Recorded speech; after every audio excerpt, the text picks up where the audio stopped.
Good morning. Good morning. We like having our young people up front helping with announcements and offering and prayer. And I appreciate their willingness to do that. A few weeks ago I started talking with them, and Stephanie, their class teacher, talked to them, and they said, yes, they gave me a list of the different things that we need to help with, and so we'll be using more. Thank you so much for that. How many of you are Christians? I assume most everybody, but it's possible somebody might be here this morning who does not necessarily identify. Maybe you're just exploring. If I were to say, prove it, could you? You know, it maybe, yes, that's my sermon. I'm talking about that, but I got an email this morning from a friend, or a tweet, or I don't know what it was, but something came across. And it said there was a rush, an urgent prayer request. And it listed the name of a city in Iraq that said today, the ISIS moved in and they're executing all the Christians. You know, I looked at it and I think it may be an old news story that got retweeted. You know, that happens. I don't know if it happened today or not. I looked at it, kind of had a brain of, I think that happened a few months ago. I don't know. It doesn't really matter. The truth is, it is happening. And it has happened. And it will continue to happen. There are places in the world where if you identify yourself as a Christian, that's me, you could lose your head just like that. And that's what they're doing, going through and beheading the Christians. We live in America. We don't have to worry about such things, do we? Yes, we do. It happens. And the way I look at it sometimes, I think dying for our faith would be the easy thing to do, wouldn't it? That's right. I mean, if we're really put to the test, how bad could that be? What's the next thing we see? Jesus. Jesus. Hallelujah. Wonderful. It's that living every day and enduring the scorn and the pressure and the ridicule and maybe there's no pressure. It's just living faithful to Christ every day. That can be harder than dying for your faith, is living for your faith every day. But if you had to prove that you're a Christian, how would you do it? And so we've been talking about stewardship because I believe that is one way God has given us an opportunity. If we say, yes, Lord, count me in, I'm a Christian, he says, okay, prove it. And that's the connotation of that statement, I don't believe really accurately and fairly reflects who God is and his love. I don't think God is in a position of treating us that way. But I'm just searching for a way to express how it is that we relate to God. And we spent a couple of weeks looking at the topic of stewardship. And we discovered that stewardship is all about relationship. It's about having a relationship with God. That stewardship is about having a relationship with God and understanding that everything around us, God owns. And he asks us to manage those things for him. So stewardship is about a relationship with a God. Stewardship is about ownership and acknowledging that God owns everything. And understanding our place in the world with all of those things. And understanding then that there is a God who asks us to trust him. Trust, he says. Trust me. And that's what the stories in the Bible, there again, I think, they're not just stories. They are the documentation of historical facts. History has documented God's interaction with mankind, not just to entertain us with interesting stories, but to give evidence of it is worthwhile to trust God. He is faithful. He will do what he says, and you can't go wrong when you trust God. He is He's good to us. He's an incredible God. There's a story in the Bible that you're familiar with. Luke 20, you'll find the story. It's about a man who had a vineyard growing grapes, producing raisins and juice. But the man, the owner of that vineyard, he lived a long ways away. Owned the property, hired managers.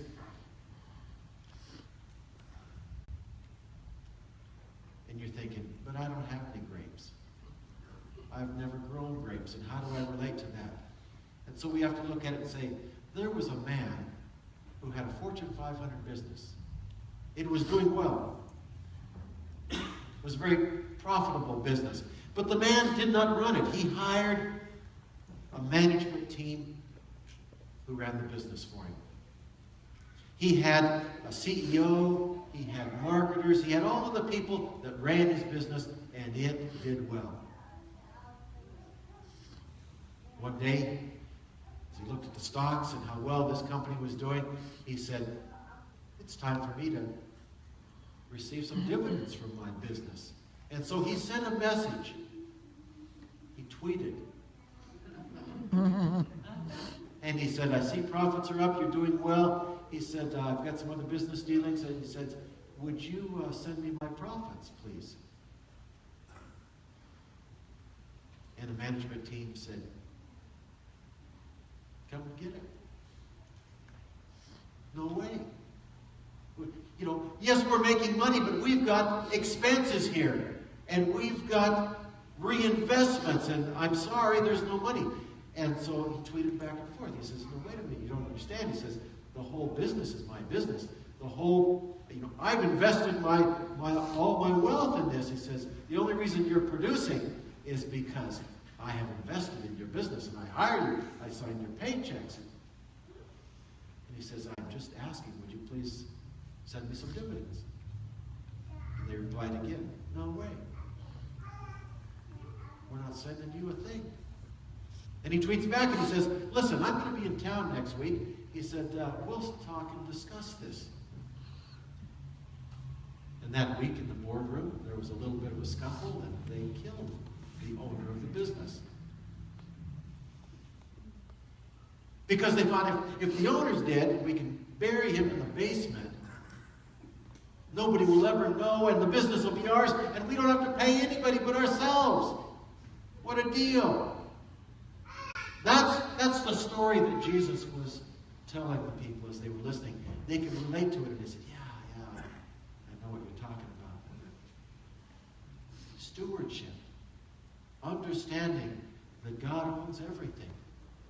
And all as he asks is that once in a while we acknowledge that he is the owner. That we trust him when he says, listen, I know I'm withdrawing funds from the business, but trust me, your business will be okay. I'll take care of you. I continue, and I will continue to reinvest in the business, and you'll be okay. You and I today, male or female, doesn't matter, but God picks us, and he uses us, and he gives us talents and gifts and ability, and he gives you knowledge, he gives you health, he's given you employment, and it may be up here on the scale, and it may be down here. Or it may be nothing. Some way, God has given you something and taken care of you because you all had something to eat today, and you have clothes on your back, and you have the things that God has provided for you. God has taken care of us. And all as he says is that, hey, friend, don't forget me. I'm the one who takes care of you. God is good to us. And he blesses us, pours out these incredible blessings. And we read the text a couple weeks ago in Malachi where God says, put me to the test. See if I will not pour out the blessings of heaven. But you and I, we say, no, wait a minute. I went to school and I'm the one who worked hard. I'm the one who got that job. I'm the one who puts the 40 or 50 or 60 hours in every week. I'm the one who's working. I get the paycheck. It goes to my... Get your own money, God. You know, that's how we treat him. God says, wait a minute, I give you everything. I give you life. I give you health. I give you everything. And we say, no, I don't see it that way. I got it myself. God says, wait a minute here. There's a miscommunication here somewhere. We do not trust God. We do not understand who he is. We do not understand ownership. We do not understand stewardship. So we talk back to God and say, no, I don't think so. Get your own. And yet we call ourselves Christians. And we treat God so disrespectfully. We have some verses here. James 1:22. James says to us, but what? Prove yourselves. I'm sure that's a misstatement there, and the Greek really doesn't say that. It probably doesn't say what that is reading. Prove yourselves doers of the word. Probably just says, believe what you want, don't worry about it, right? No, James says, no, wait a minute, you call yourself Christians. You and I, we raise our hands, yeah, I'm a Christian.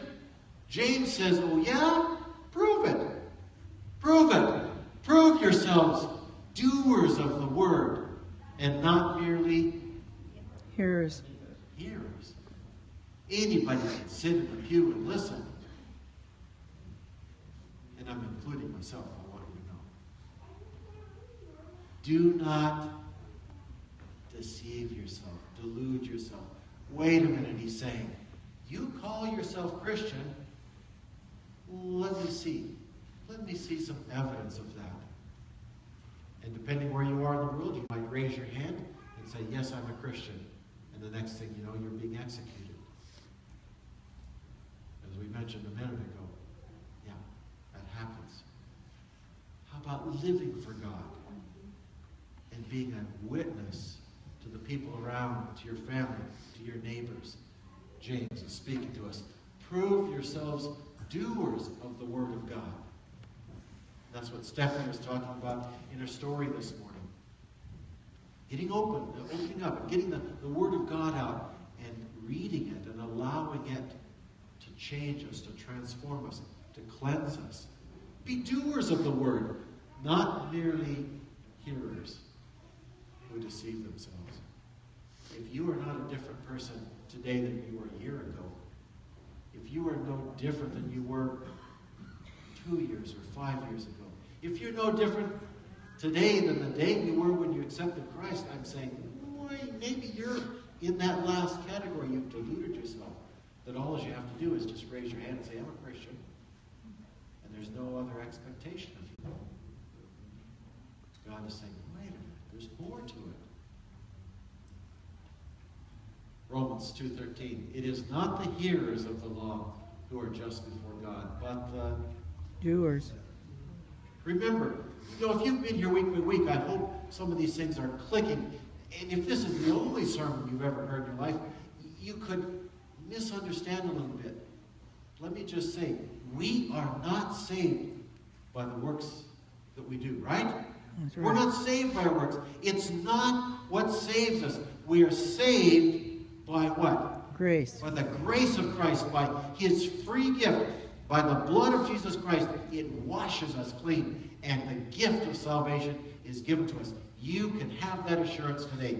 You are saved. The gift is given to you right now today. It is yours. But, and they say, but there's no but. You can't say that. But I'm saying, yes, there is. But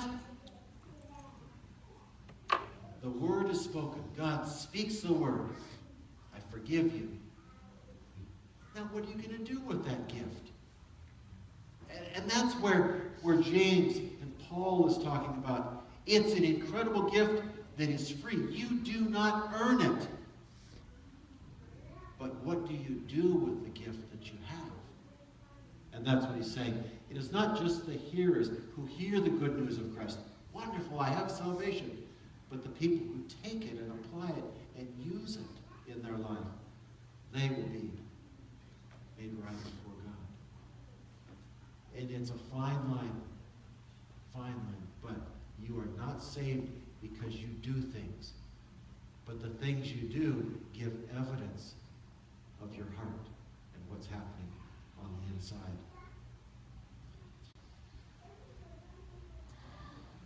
Faith.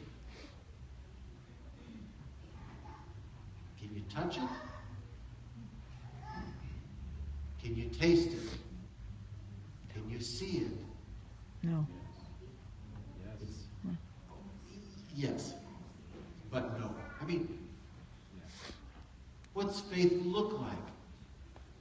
What do you really see? Steve, you're saying the evidence of it. The evidence of it, that's right. You see the evidence of faith. You can't taste it, you can't touch it, you can't see it. You and I say, yes, I've got faith in you, God, I trust you. And God says, okay, let's put it to the test. You say you have faith? Let's demonstrate it. Yeah. Those who take that gift of salvation, those who embrace faith in God, the words are cheap. They're meaningless unless it's lived out. That's what the Bible is trying to help us understand. Living your faith, demonstrating your faith is what God asks of it. You have faith, and I have works. Back to James, who speaks eloquently on the topic. You have faith, and I have works. Show me your faith without the works. That's what he's saying. This intangible faith. How do you have faith? Great. Show me. Where is it? I have faith in God. Yeah, I have faith. Well, you do. Show me. Where's your faith? What he's saying is, we all claim to have faith in God. But who are the, right words, I was going to say, who are the liars? Who are the fakers? Who are the fake truth, fake news? Who are the ones who have the fake news?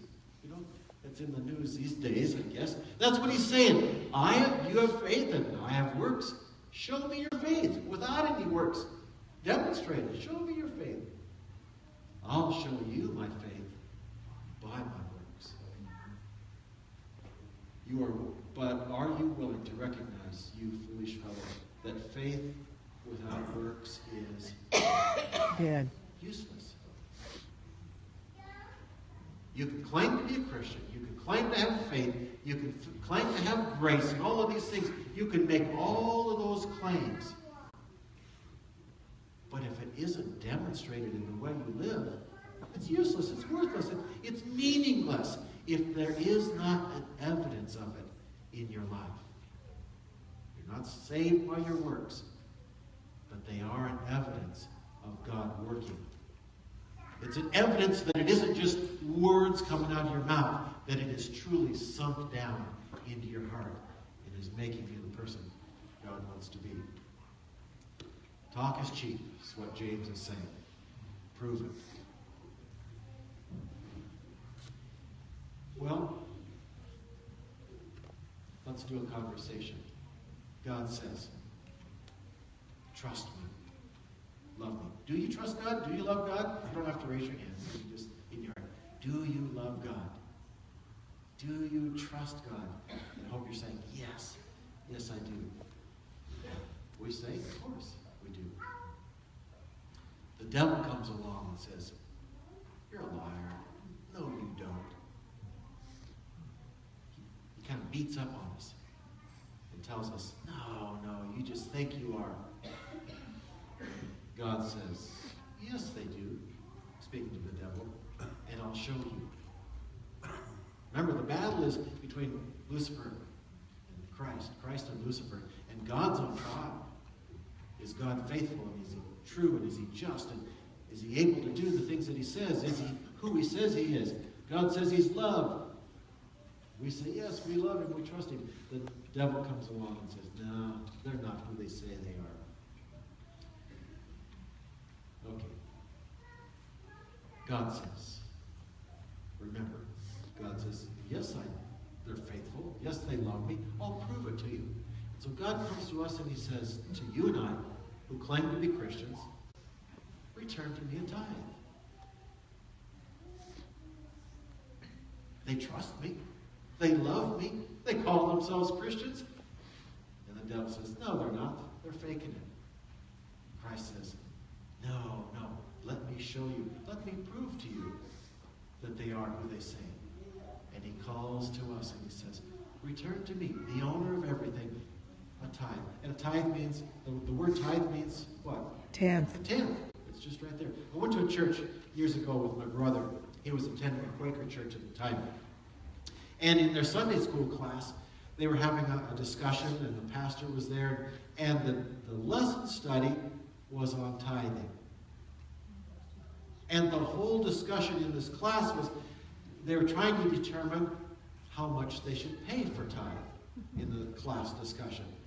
And it was just, as you've heard stories and can imagine, there were some people actually saying, well, at the end of the month, if I have money left over, then I pay some offering, some tithe. And I'm saying, oh yeah. Another person, I remember one in particular, said, I pay tithe of 3%. And they were all talking these different ways of tithing. And finally I raised my hand and I said, hey, wait a minute. The word tithe means a tenth. Tithing is 10%.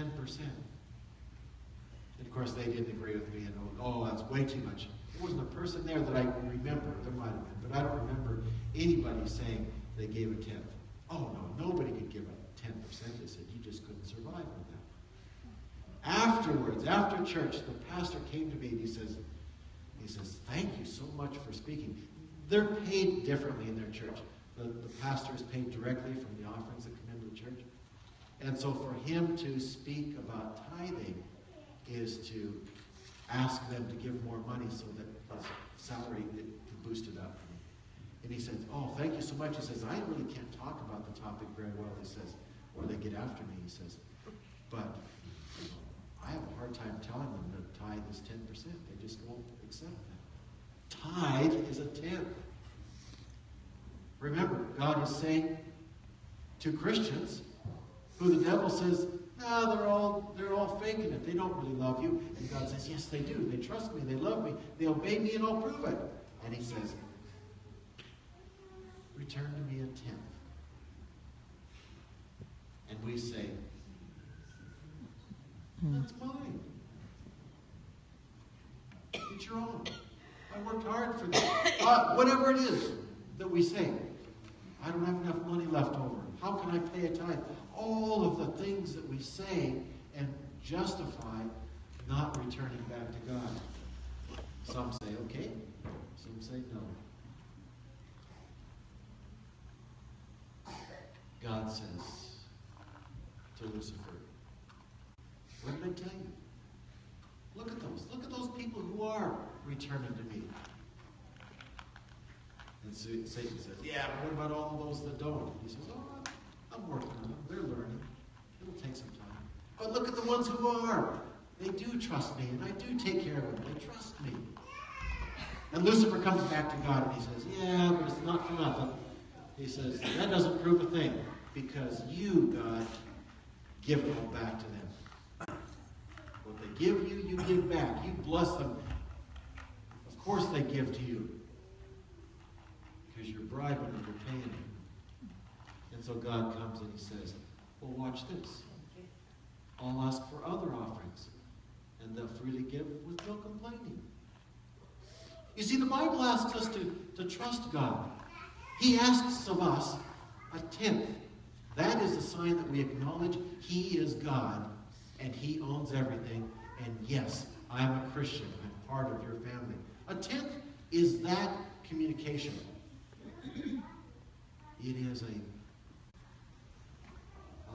I don't know what, a love note to God? An agreement weekly and just a pledge? Yes. It's a love note, I guess you could say, to God.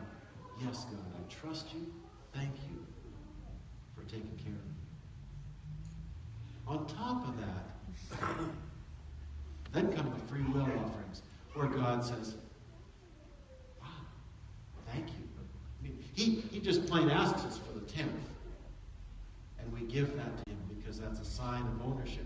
He owns the business, and we return the dividends. But what if that Fortune 500 guy got his dividend payment and then a big check on top of that? And a note that says, thank you so much for being such a great boss. We love working here. You know, what a great place. And here's some extra. That's the way offerings are. Thank you, God. Just thank you for taking care of me. Thank you for blessing me. Thank you. And you know, the thing with God is that tithing and offerings, it isn't the bigness of the amount. Because none of us here are part of a Fortune 500 company, I don't think. You know, and we look and we say, oh, the other guy, he can give money because he makes lots. No. The way the tithing and offerings work is no matter how much you could be at the bottom of the scale. And you could give pennies. And God would still look and say, wow, thank you. Giving is an act of the heart. It's a relationship with God. It's not the amount that matters. The amount that you give matters to me, right? That impresses me. And I don't see what you give and what you don't give. Right? What I'm just saying is that as human beings, we might be impressed with the amount. God is impressed with the heart and the motive. Right, amen. God owns it all. It's all His anyway. You can't give enough to impress God. He owns it all already. God says, watch this. I'll ask for other offerings, and they'll give freely. There won't be any complaining. And so you have stories in the Bible when God was calling for offerings so they could build the tabernacle in the wilderness. And offerings came and offerings came. And finally, they had to stand up and say, hey, wait a minute. Don't give any more. We've got more than enough.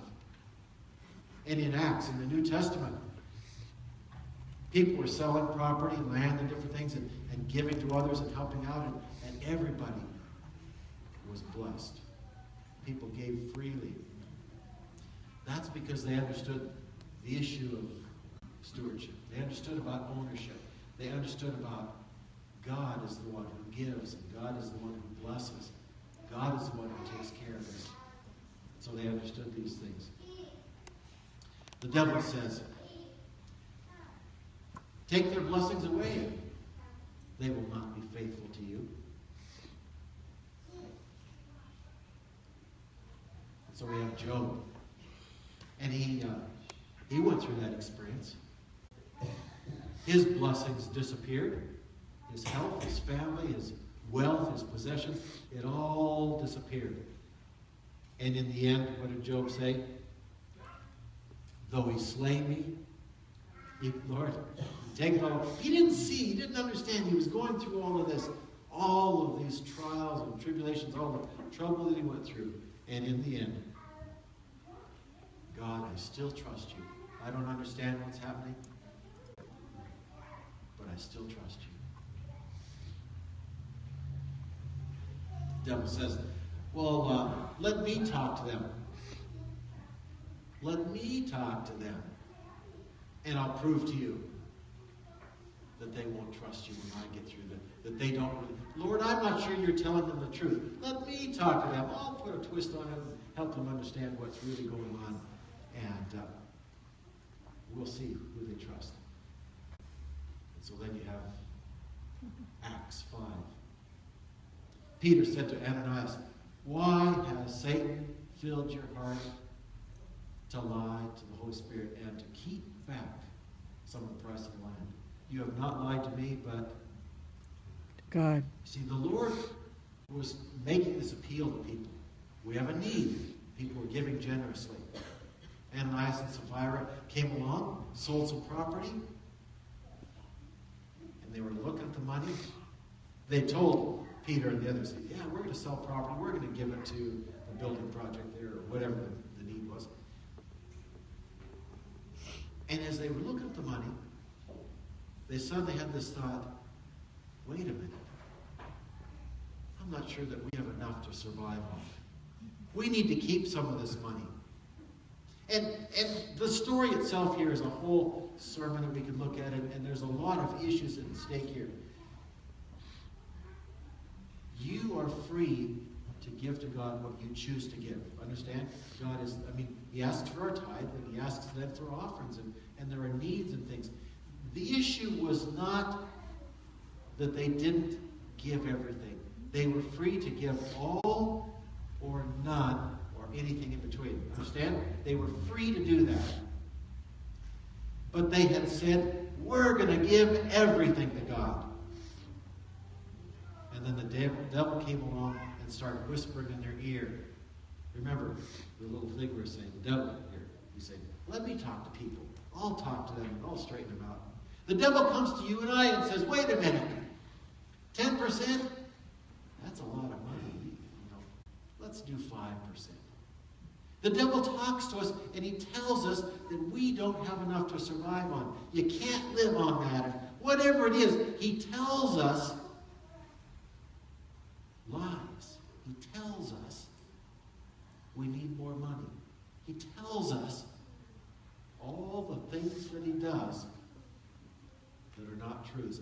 Ananias and Sapphira listened to the devil, took their eyes off of Christ, who was the owner of everything, the one who gives and who blesses. And they started looking at themselves and said, we've got to take care of ourselves. Who's going to do it if we don't? God, get your own money. I don't know what was going through their mind, but something was going on here. They began to doubt God, and they put their trust in their money, in their comfort, in their pleasure. And they lied not to men, but to God. It's about, stewardship is about a relationship with God. It's about trusting God. When you give, you might impress people. But God is the one we're focused on. Having a relationship with God is what really counts. Yeah.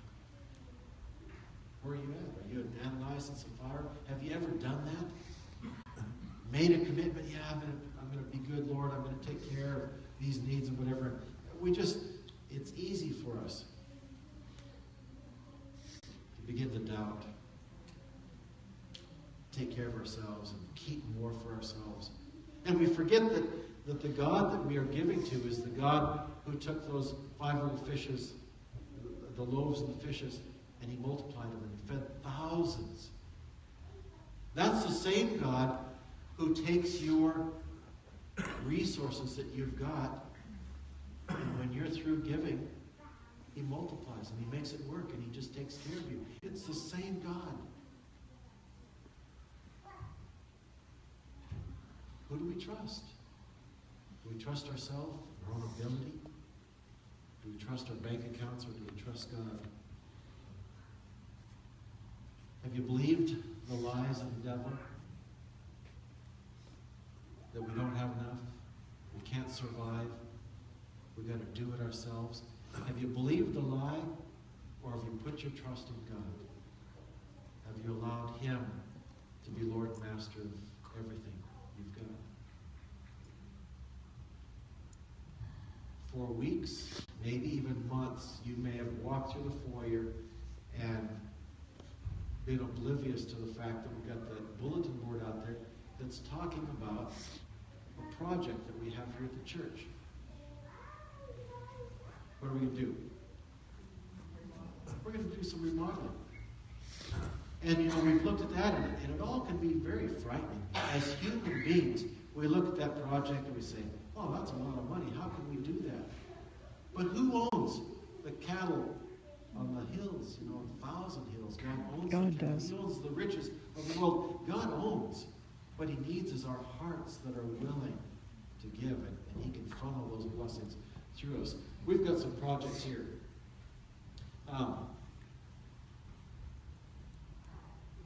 That's going to be a challenge for us, but not impossible. This from the devotional book, With God at Dawn. Everyone who seeks to follow the path of duty will at times be assailed by doubt and unbelief. That's us. That's us. As we go down that path of being faithful to God and giving offerings and helping, and we're talking offerings because we're stewardship, but there are many ways that we can give. many ways to be good stewards. Go forward, it says. Do your duty at any cost.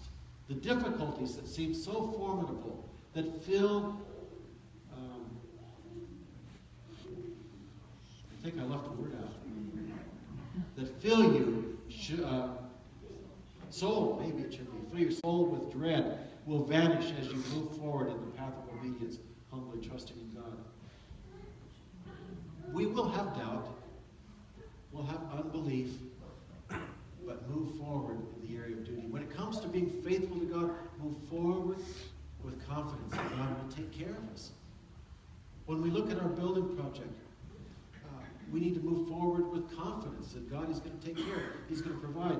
We're looking at doing a new entrance, a new foyer, a new kitchen. New entrance that isn't going to be slanted. It's going to be flat and level, and it will be covered so you can pull up and step out and not be in the rain, and you can walk into the church and change the configuration of the foyer. And it will be divided in ways so that we can lock, and the building will be secure when we have different events going on, and safety will be an issue. We're going to have a new foyer that has an opening to a little kitchenette, so we have baby showers and things. We've got a place to do the meals and different things. And then redoing the kitchen upstairs in the foyer area. And also putting a lift. It's not an elevator, it's a lift. It goes slower than an elevator. But it will get people who cannot negotiate the stairs. You can get a wheelchair in there and get up to the upstairs. So we're going to do those things so that our church is more welcoming, more functional, and we can serve our community better and serve our members. We've got $300,000 waiting to go towards this project. We need $200,000 more. Is that a lot of money? The answer is yes. That's a lot of money for us. It's a lot of money for God. Here's what I think. There's a variety of ways that we can do it, but it is a doable thing as a church. If in our church there's one person who could give 50 and two that could give 25, three that can give in 1 year, 12,000, six could give 500 a month, 20 could give 100, 30 could give $10, and I ran out of space, but down to if you could give $1 a month, we could accomplish this in less than a year and have no debt, and have our building remodeled and no debt, no pressure from that. What I'm saying is that when we talk about the Bible, we talk about stewardship, it is good to look at, but the reality is it applies down to our life. Here in our church, we have opportunities and we have needs, and God will use us. And He calls to us. Trust me. We've spent a lot of time talking about this project and praying about it. And we believe that God is truly leading. And if He's leading, then we come to Him and say, okay, Lord, use us now. And be that blessing that you said you would be, and funnel those resources through us to the church. It isn't about the money. I put this here just so that we can look at this. We've got to, at some point, our plans are almost done, and we'll have an official kickoff and do that. Hear me when I say it isn't about the dollar figure. Those are needs that are legitimate and real and whatever. It's just I'm trying to connect the reality of financial need in your home and in our church and wherever we're at with the truth about who God is. He says He will pour out the blessings and make these things possible. Do we trust Him? Will we allow Him? And it's not about saying, it doesn't apply, saying to ourselves, it doesn't apply to me, those other people have more than I do. God looks at each one of us, our heart, and the relationship. Whether we give a lot or little isn't the issue. It's, do we have the right heart, the right connection with God? And if our hearts are right, the blessings will flow. So I ask you again, where's your heart? Do you have a heart that trusts God? If God came to you and said, are you a Christian? And you said yes, and if you said, prove it, would you be able to prove, yes, I am a Christian? God's coming to us this morning and just asking for our hearts. And as we pray, I would ask you, make sure that your heart is right with God, that you have the right relationship that is open to God and allowing Him to communicate, to speak, and to pour out those blessings.